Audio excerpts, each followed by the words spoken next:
Assalamualaikum warahmatullahi wabarakatuh. Salam sejahtera untuk kita semua. Perkenalkan, kami dari kelompok 5 kelas MJ801, mata kuliah Bisnis Intelijen, Prodi S1 PJJ Manajemen yang terdiri dari 9 mahasiswa berikut, akan membahas sebuah topik yang krusial di era digital, yaitu proses intelijen bisnis dan tantangan yang menyertainya.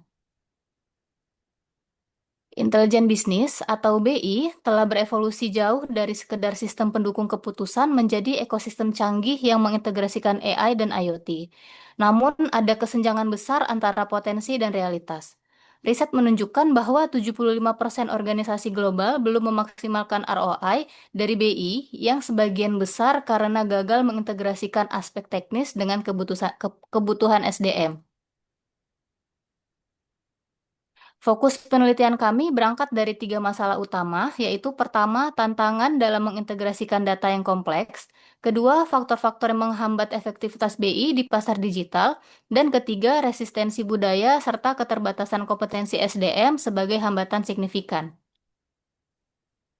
Harapannya, penelitian ini bisa menjadi referensi akademis dan panduan strategis bagi organisasi yang sedang bertransformasi digital karena menggabungkan teori dan studi kasus aktual di Indonesia.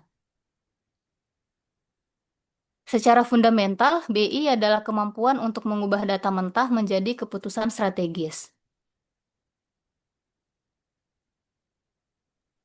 Baik, selanjutnya untuk komponen utama arsitektur bisnis intelijen, yang pertama terdiri dari sumber data dan proses ETL, kemudian penyimpanan data dan analisis data.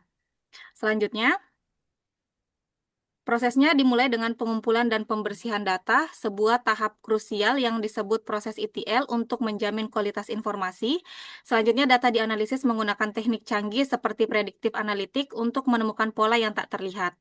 Terakhir, hasilnya divisualisasikan melalui tool seperti Tableau atau Power Business Intelligence agar mudah dipahami oleh pengambilan keputusan.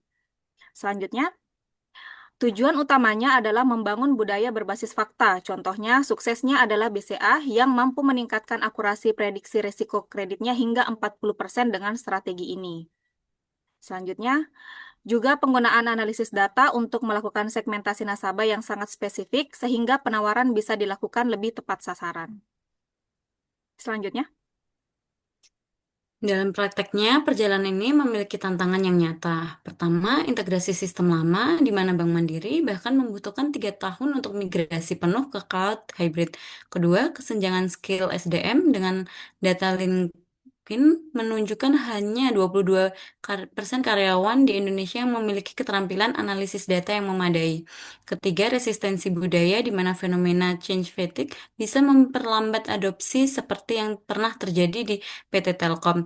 Dan keempat, ancaman keamanan cyber yang terus meningkat.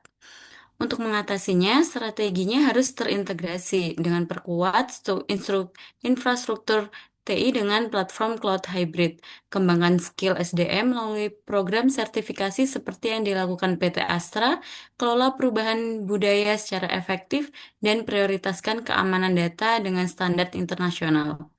Dalam prakteknya, kita melihat keberhasilan bisnis intelijen di BNI yang berhasil menekan kredit bermasalah sebesar 25% dengan menganalisis data transaksi dan media sosial.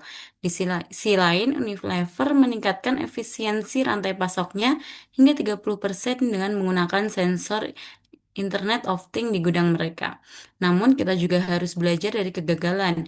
Dalam studi pada UMKM di Jawa Barat menunjukkan 60% implementasi bisnis intelijen gagal. Bukan karena teknologinya, melainkan karena kurangnya dukungan manajemen dan penggunaan alat yang tidak sesuai. Ini menegaskan pentingnya pendekatan yang tepat dan tidak bisa disamaratakan. Kesimpulannya, keberhasilan bisnis intelijen bukanlah soal membeli teknologi tercanggih. Ini adalah tentang menciptakan sinergi yang harmonis antara teknologi, budaya, dan manusia. Teknologi masa seperti AI and Edge computing akan terus membuka peluang ini, namun fondasinya tetap pada tiga pilar tersebut. Oleh karena itu, rekomendasi kami dengan investasi pada teknologi dan manusia, bangun budaya data yang kuat, dan lindungi aset dengan tata kelola yang baik. Dengan demikian, organisasi dapat membangun sistem intelijen bisnis yang tangguh, inovatif, dan dapat menghadapi masa depan. Sekian presentasi dari kelompok 5. Terima kasih atas waktunya. Mohon maaf apabila terdapat kesalahan. Wassalamualaikum warahmatullahi wabarakatuh.